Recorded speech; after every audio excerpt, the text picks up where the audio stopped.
رحم الله من قرأ الفاتحة.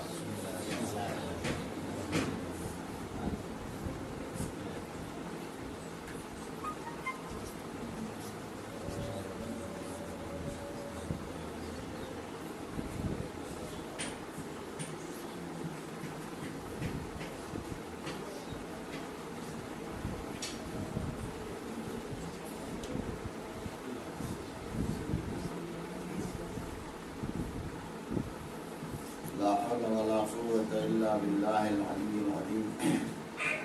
أعوذ بالله من الشيطان الرجيم. بسم الله الرحمن الرحيم. الحمد لله رب العالمين، وصلى الله على محمد وآله الطيبين الطاهرين، ولعنة الله على أعدائهم أجمعين من يومنا هذا إلى قيام يوم الدين. رب اشرح لي صدري ويسر لي امري واحلل عقدة من لساني يفقهوا قولي. اما بعد، فقد قال سبحانه تبارك وتعالى في كتابه المجيد وفرقانه الحميد وقوله الحق. بسم الله الرحمن الرحيم. والذين آمنوا وعملوا الصالحات لندخلنهم في الصالحين. صلوات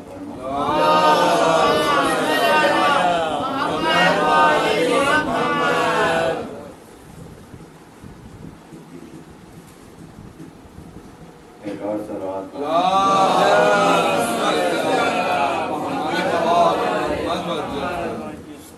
سورہ مجادلہ میں ایک آیت ہے، یا ایھا الذین آمنوا اذا قیل لکم تفسحوا فی المجالس فافسحوا یفسح اللہ لکم.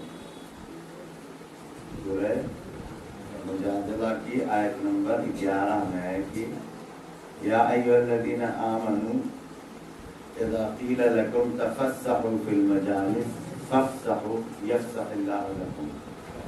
اے ایمان والو، اگر تم سے یہ کہا جائے کہ مجلسوں میں جگہ دو تو جگہ دے دو، اللہ تمہیں جگہ دے گا.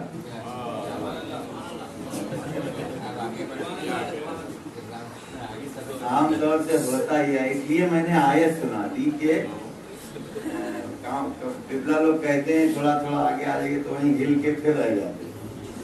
تو یہ قرآن کا حکم ہے. جب آپ کے بھی پیچھے بھی لوگ آ رہے ہیں، تھوڑا تھوڑا آپ لوگ جو جگہ دے دیں گے تو آنے والوں کے لیے آسانی ہو جائے گی. یہ مت سمجھیے کہ آپ جگہ دیں گے تو فری نہیں. یفسح اللہ لکم، اللہ آپ کے لیے جو ہے وہ گشائش پیدا کرے گا. تو مجلس میں اگر کسی کو بعض لوگوں کو دیکھا ہوگا کہ جا کے بیٹھ جاتے ہیں، ہلتے ہی نہیں اپنی جگہ. دیکھا نہیں دیکھا؟ یہ اخلاقیات میں سے نہیں ہے. آپ اگر پھیل کے بیٹھے تھوڑا سمٹ جائیے، ایک آدمی اور بیٹھ جائے گا تو ایسا نہیں کہ رائے گا جائے گا، ایسا نہیں. اسی لیے اس آیت میں یہ بھی کہا یفسح اللہ لکم، اللہ آپ کے لیے گشائش پیدا کرے گا. تھوڑی سی جگہ ہے، 10-15 منٹ 20 منٹ کی بات ہے. یہ میں مسجد کی بات نہیں کر رہا، ہو سکتا ہے آدھا گھنٹہ گھنٹہ بھی ہو جائے.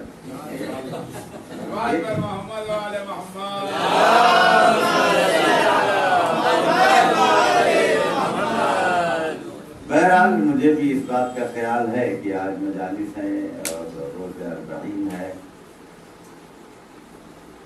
یہ آیت جس کو میں نے سرنامہ کلام قرار دیا، جس میں اللہ ارشاد فرما رہا ہے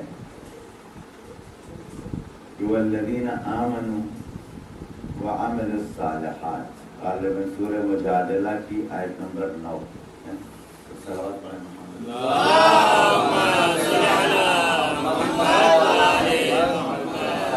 غلط نہ ہو جائے، ایک اور صلوات پڑھ لیں.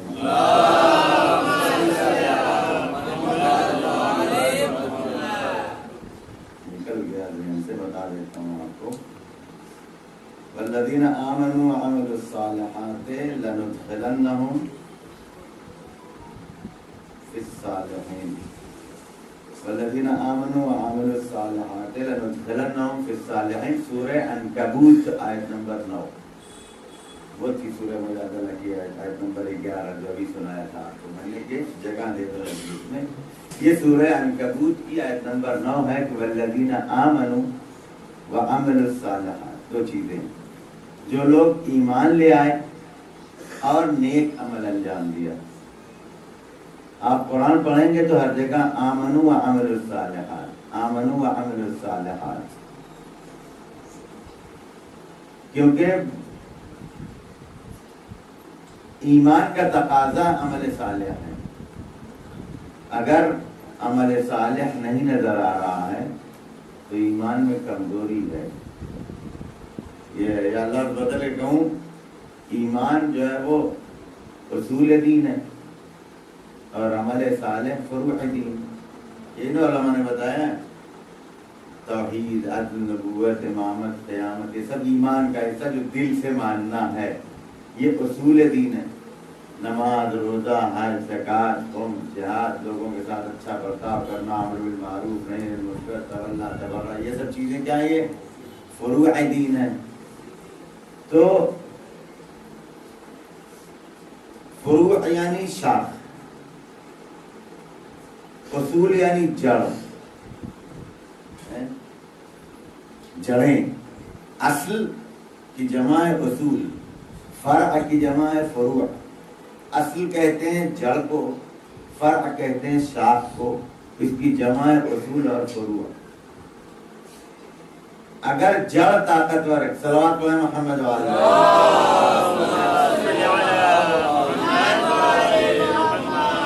اگر جڑ طاقتور ہے تو فرع ہری بھری ہوگی نہیں ہوگی؟ شاخیں ہری بھری ہوں گی یا نہیں ہوں گی؟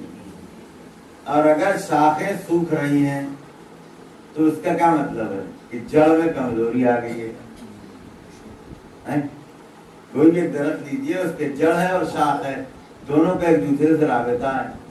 جڑ کا اندازہ کہاں سے ہوتا ہے کہ وہ مضبوط ہے، اچھی ہے؟ شاخوں کی ہریالی سے. شاخیں اگر ہری بھری ہیں تو پتہ چلتا ہے کہ اس کی جڑ مضبوط ہے اور اچھی ہے.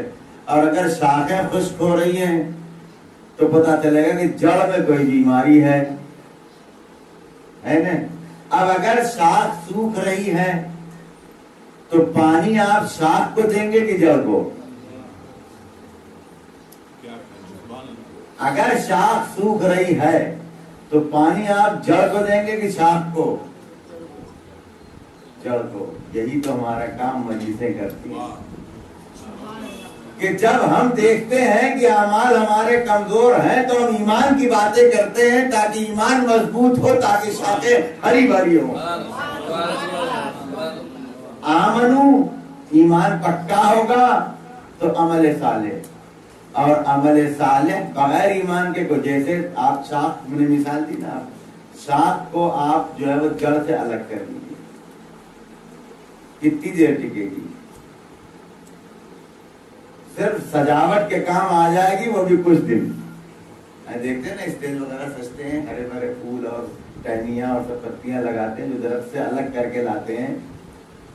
تو وہ جو ہری بھری شاخیں دکھ رہی ہیں نا آپ کو جڑ سے الگ ہونے کے بعد، وہ سجاوٹ کے کام آتی ہیں، اس میں پھل نہیں لگتا. تو بغیر ایمان کے عمل صالح یہ صرف دکھاوے کا کام کرے گا لیکن اس میں کوئی پھل لگنے والا نہیں ہے. لہذا ایمان اور عمل صالح، والذین آمنوا وعملوا الصالحات، یہ جو لوگ بھی ایمان لے آئے ان بیوقوفوں پہ کہنے مت آئیے کہ ہم کو عمل کرنے کے، یہ یہودیوں کا نظریہ ہے. یہ یہودیوں کا نظریہ ہے کہ ہم کو کچھ عمل کرنے کے، عیسائیوں کا کہ جناب موسیٰ عیسیٰ ہم لوگوں کے بدلے سولی پر چڑھ گئے اور ہمارے سارے گناہ ہمارے. بہت آہستہ سے لا کر کے دوسروں کی باتیں دوسروں کے یہاں جو ہے رائج کر دیتے ہیں. نہیں، آپ کا ایمان کا تقاضا عمل صالح دونوں ہونا ہے. اور جب یہ کر لیں گے تو اللہ نے تاکید کے ساتھ وعدہ کیا، والذین آمنوا وعملوا الصالحات لا ندخلنہم، لام ہے عربی میں تاکید کے لیے، اور اس کے بعد نون بھی آخر میں ہے تاکید کے لیے. شروع سے لے کے آخر تک اس جملے کو تاکید میں جگہ دیا. لَنُدْخِلَنَّهُمْ. کون کہہ رہا ہے؟ اللہ. اللہ کہہ دے تو کافی ہے نا، لیکن وہ اپنے کلام میں کبھی کبھی قسم کھا کے کہتا ہے، کبھی کبھی تاکید پیدا کرے گا. اس کے یہاں نہیں، ہمارے اعتبار کے لیے وہ کرتا ہے کہ ہمارا ایمان جو تھوڑا اللہ نے کہا اللہ تاکید ہے، اور ادھر نون بھی نون ڈبل تاکید والا نون ہے. جو لوگ ذرا سے بھی عربی سے واقف ہیں جانتے ہیں صرف ندخلو یعنی میں داخل کروں گا، ختم. لندخلہم یا ندخلہم کا مطلب یہ ہوا کہ ہم ان کو داخل کر دیں گے صالحین میں، لیکن شروع میں لام لگایا تاکید، اور پھر آخر لندخلن نون تاکید کا لگایا، یعنی ضرور بے ضرور ہم ان کو صالحین میں داخل کریں گے. کیا چاہیے صالحین میں داخل ہونے کے لیے؟ دو چیز، ایمان اور عمل صالح. والذین آمنوا، بے ایمانوں کی کہیں گنجائش نہیں ہے. خوب نمازیں پڑھی لیکن ایمان ہی نہیں لائے، خوب اچھے اچھے کام کیے لیکن بے ایمان ہے. بے ایمان وہ والا بے ایمان جو اپنے اردو میں ہوتا ہے نا، بے ایمانی جو ان کا مار لیتے، ان کا جو گھسیٹ لیتے، وہ ایک طرح کی بے ایمانی ہوا ہے. یا ایمان جو قلب سے تعلق رکھتا ہے نا، عقیدے والا ایمان. تو ایمان اور عمل صالح کا نتیجہ اللہ نے تاکید کے ساتھ کہا ہے کیا؟ لَنُدْخِلَنَّهُمْ فِي الصَّالِحِينَ، ہم ان کو صالحین میں داخل کریں گے. صالحین جانتے ہیں کس کو کہتے ہیں؟ صالحین کے لیے جو ہے کل من الصالحین اللہ نے انبیاء کے لیے کہا. کیا انبیاء کا کی فہرست ہے صالحین کی، کہ کل من الصالحین، انبیاء کے لیے بار بار آیا کہ سب جو ہے وہ صالحین میں ہے.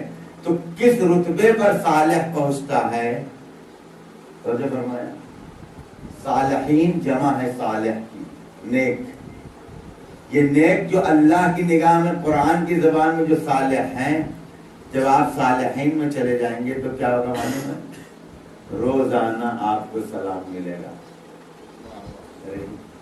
ہر مومن کے اوپر واجب ہو جائے گا کہ آپ کو سلام کرے.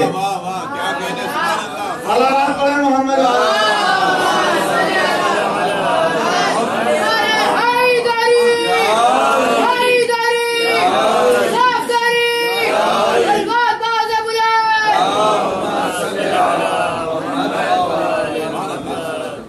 روزانہ نمازیں پڑھتے نہیں پڑھتے؟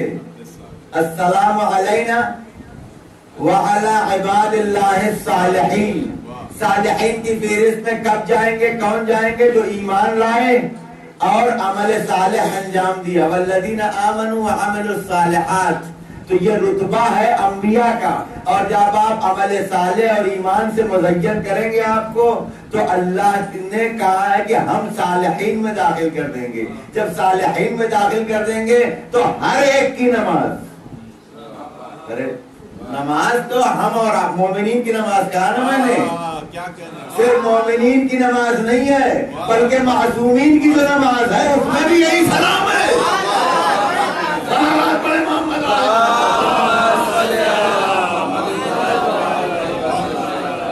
السلام علینا وعلی عباد اللہ الصالحین.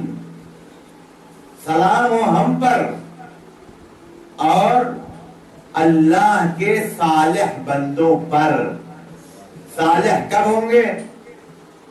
اور عبد صالح ہونا. عبدیت کا رتبہ جانتے ہیں؟ ابھی تو صالحین کہا نا، میں انبیاء کو کہا اللہ نے. اسی نماز میں آپ دیکھیے، اشہد ان محمدًا عبدہ ورسولہ. صالح ہونا، رسول ہونا، بندہ ہونا. اگر آپ سے پوچھا جائے کہ کون کس کا رتبہ بڑا ہے، کیا جواب دیں گے آپ؟ کیونکہ کوئی بھی چیز جب آپ جو ہے وہ وہاں سے آتی ہے تو وہاں کوئی بھی چیز آگے پیچھے جو ہے تو بلا وجہ نہیں ہے. اگر کسی چیز کا حق ہے بعد میں اس کو پہلے لائیں، ظلم ہو جائے گا. ظلم کی تعریف جانتے ہیں کیا ہے؟ وضع الشیء علی غیر محلہ، کسی بھی چیز کو اس کی جگہ سے ہٹا کے رکھنا. تو اگر عبد کا رتبہ رسالت کے بعد ہے تو یہ ظلم ہو جائے گا، اور وہاں سے آنے والی چیز میں ظلم کا تصور نہیں ہے. لہذا عبد کا پہلے آنا، رسول کا بعد میں آنا اس بات کی دلیل ہے کہ ہر چیز میں سب سے مقدم بندگی الہی ہے. رسول اس وقت تک رسول ہوگا ہی نہیں جب تک کہ اس کا خالص بندہ نہ ہو جائے. توجہ فرمایا. اب ہم اور آپ تو کوشش کر رہے ہیں کہ ایمان لے آئیں اور اچھے اعمال انجام دیں. امید ہے تب ہم کہیں اللہ کا وعدہ جو ہے وہ پورا کرے گا کہ نیک بندوں میں. اپنی تو کوئی گارنٹی نہ ایمان کی ہے نہ عمل صالح کی ہے، بس صرف یہ امید ہے کہ در اہل بیت سے اگر وابستہ رہے تو وہاں ہمارے جو چھوٹے موٹے عمل ہیں یہ بھی جو ہے وہ ان سے منسلک ہونے کے بعد ایک رنگ پیدا کر لیں گے، یہ امید ہے. لیکن اگر کسی کے بارے میں آپ کو یقین سے یہ مل جائے معصوم کی زبان سے کہ یہ عبد بھی ہے اور صالح بھی ہے، صلوات پڑھیں محمد علیہ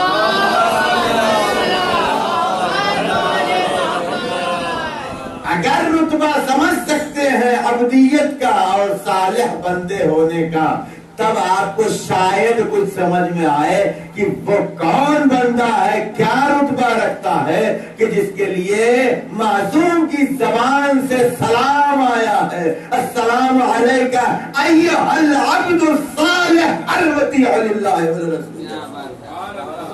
نہیں یاد آیا؟ مولا عباس کی زیارت جب پڑھتے ہیں، صلوات پڑھیں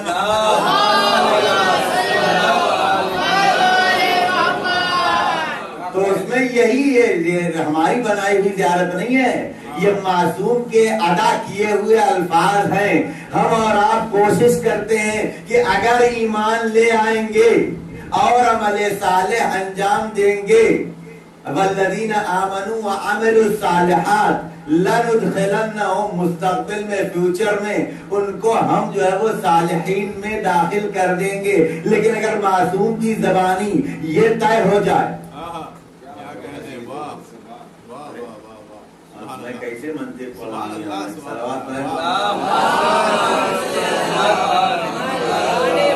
اگر دو چیزیں ایک دوسرے پر ڈیپینڈ ہیں تو ایک کا آنا دوسرے کی دلیل بنے گا یا نہیں بنے گا؟ میں اپنی بات اگر سمجھا لے جاؤں، کوشش کر رہا ہوں. اگر دن کے ہونے پر، دن کا ہونا دلالت کرتا ہے سورج کے ہونے پر، اور سورج کا ہونا دلالت کرتا ہے دن کے ہونے پر، تو دونوں میں سے ایک کا پتہ چل جائے تو دوسرے کا پتہ چل جائے گا نہیں بدل جائے گا؟ اگر یہ لائٹ جلتی ہے الیکٹرک کے ہونے سے تو لائٹ کا جلنا دلیل بنے گا کہ جو ہے وہ کیا ہے، کرنٹ ہے. ٹھیک ہے. اور اگر لائٹ کرنٹ سے ہی جلتی ہے اور آپ کو معلوم ہے کہ کرنٹ ہے تو بھی آپ کو معلوم ہے کہ لائٹ جلے گی. تو جب دونوں چیزیں ایک دوسرے پر ڈیپینڈ ہوں گی تو ایک کا علم دوسرے کے علم کا سبب بنے گا نہیں بنے گا؟ اگر صالح ہونے کے لیے ایمان اور عمل صالح شرط ہے تو اگر آپ کو یہ پتا چل گیا کہ اس کا ایمان پکا ہے اور عمل صالح موجود ہے، والذین آمنوا وعملوا الصالحات، جب یہ ہو گیا، طے ہو گیا، تو پھر یہ خود بخود طے ہو جائے گا کہ لندخلنہم فی الصالحین، ہم ان کو صالحین میں داخل کریں گے. صالح نہیں ہو سکتا جب تک ایمان اور عمل صالح نہ ہو.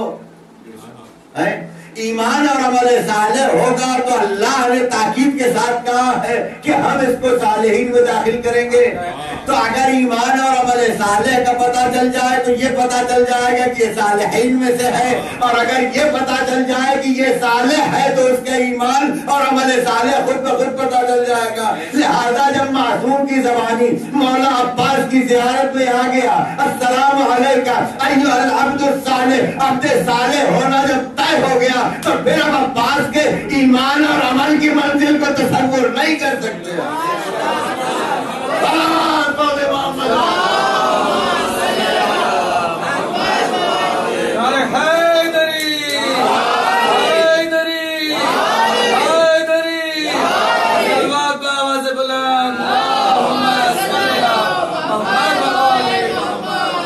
عبدیت کی منزل بھی بتا چکا ہوں آپ کو اشارتاً، اور صالحین بھی بتایا میں نے. یہ انبیاء کی منزل ہے اور رسالت سے بڑھ کر کے عبدیت کی منزل ہے جو آپ روز گواہی دیتے ہیں.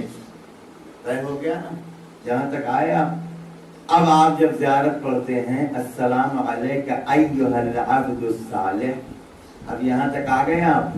اب سنیے چوتھے امام علیہ السلام کی حدیث ہے مولا عباس کی شان میں.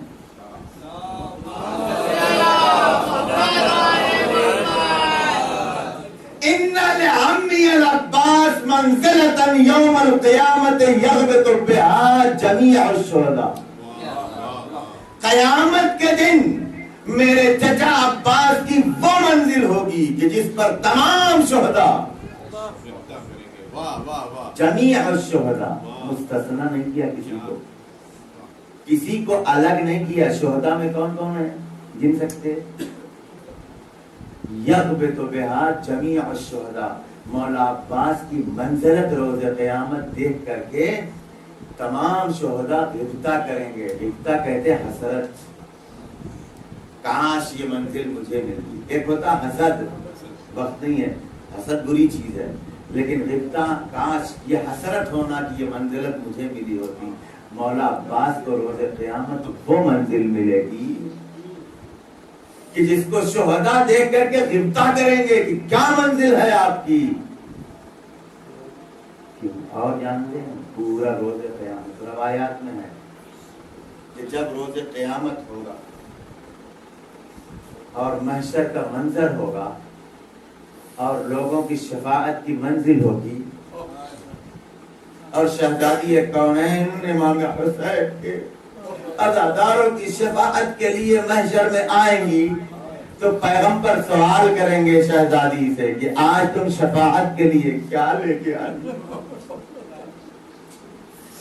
تو جانتے ہیں شہزادی جواب دے گی بابا اس منزل کے لیے میرے بیٹے عباس کے کٹے ہوئے ہاتھ کافی ہے. کیا منزل؟ ایک عمل محشر میں مولا عباس کی ایک قربانی، کٹے ہوئے ہاتھ. جانتے کیوں ہے؟ اس لیے کہ پوری کربلا امام حسین پر ٹکی ہوئی ہے اور امام حسین علیہ السلام کے سہارے کا نام ہے.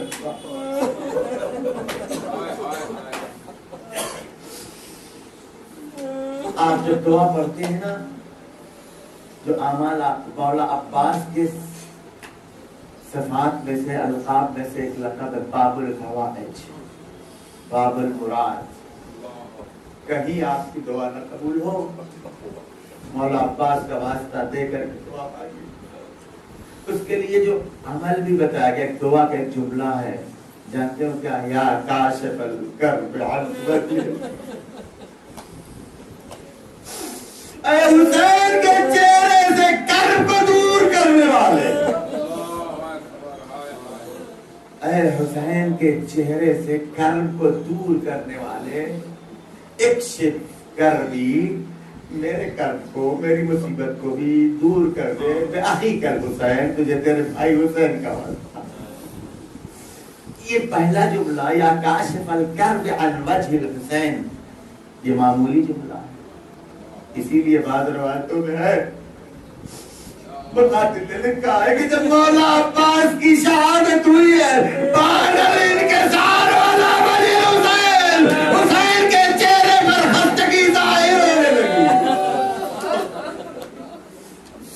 جیسے ہی مولا عباس کی آواز کان میں آئی نا، مقاتل کہتے ہیں حسین نے کمر پکڑ لی. الان انکسر ظہری. کون ہے عباس؟ آج جہلم ہے.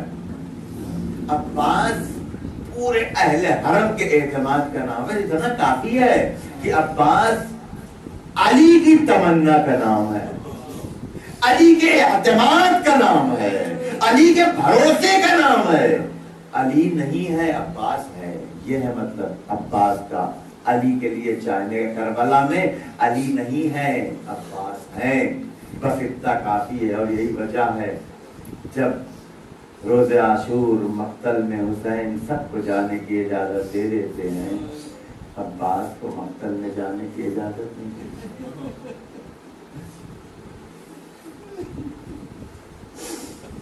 بھیا تم تو لشکر کے علم بردار ہو، لیکن ایک وقت آیا جب مولا عباس نے کہا آقا لشکر ختم، بھیا جانا۔ شاید حسین یہ بتانا چاہ رہے تھے کہ عباس دیکھو میں نے تمہیں کیوں روکا، علی کا انتظام کرو۔ مولا عباس نے جس وقت جناب سکینہ سے مشکیزہ لیا ہے، مقاتل لکھتے ہیں کہ جناب سکینہ نے مشکیزہ دینے کے بعد بچوں کو جمع کر دیا۔ آپ اندازہ لگا سکتے ہیں، بچوں آؤ اب ہم پیاسے نہ رہیں گے، اب میرا چچا پانی لینے جا رہا ہے۔ یعنی عباس دیکھو میں نے تمہیں کیوں روکا تھا، سکینہ کیوں کی، اس کا نام ہے عباس، سکینہ کے آسرے کا نام ہے عباس۔ اور پھر وہیں آپ سنتے ہیں نا کہ جب جناب زینب سے رخصت ہونے کے لیے مولا عباس گئے ہیں تو شہزادی نے کہا بھیا جا رہے ہو، پانی لانے کی اجازت ملی ہے، کہا جاؤ، لگتا ہے وہ دن قریب۔ اور بھائی نے نا تصور کر لے آپ بس رونے کی کافی ہے، لگتا ہے وہ دن قریب ہے۔ شہزادی کون سے دن کی بات کا بھیا؟ میں چھوٹی سی تھی، بابا کی آغوش میں بیٹھی ہوئی تھی، میرے بازو سے سرک گئی، بابا نے بازوؤں کے بوسے دینا شروع کیا۔ میں نے بابا سے پوچھا بابا بازوؤں کے بوسے کیوں دے رہے ہیں؟ کہا زینب ان بازوؤں میں رسن باندھی جائے۔ بھیا بابا نے کہہ دیا تھا، میں نے سن لیا، لیکن جب بھی میں تجھے دیکھتی تھی مجھے یہ اطمینان رہتا نا کہ جب تک میرا عباس زندہ ہے تب تک میرے بازوؤں میں رسن نہیں باندھی جا سکتی۔ اب تم مقتل میں جا رہے ہو، لگتا ہے وہ دن قریب ہے۔ اربعین حدیث و بس دو جملے آپ کی خدمت میں، آپ تصور کریں کہ جو زینب عباس کے مقتل میں جاتے وقت اپنے بازوؤں کی رسن کو یاد کر رہی ہو، جب رسن باندھی جا رہی ہوگی تب عباس کو کیسے یاد کیا ہوگا؟ بھیا تیرے بعد بازوؤں میں رسن باندھی جا رہی، اور جب مصیبتیں آتی رہی ہوں گی، آپ اربعین پھر میں یاد دلا رہا ہوں آپ کو، اربعین ہے جب مصیبت پڑتی ہے اور انسان یہ سوچتا ہے میرا کوئی مددگار نہیں ہے، لیکن جب واپس آتا ہے، جس زینب نے عباس کے مقتل جاتے وقت اپنے بازوؤں کی رسن کو یاد کیا، جب رسن بدھی تو عباس کو یاد کیا، اب جب شام کے زندان سے زینب رخصت ہو کر کے کربلا آئی ہے،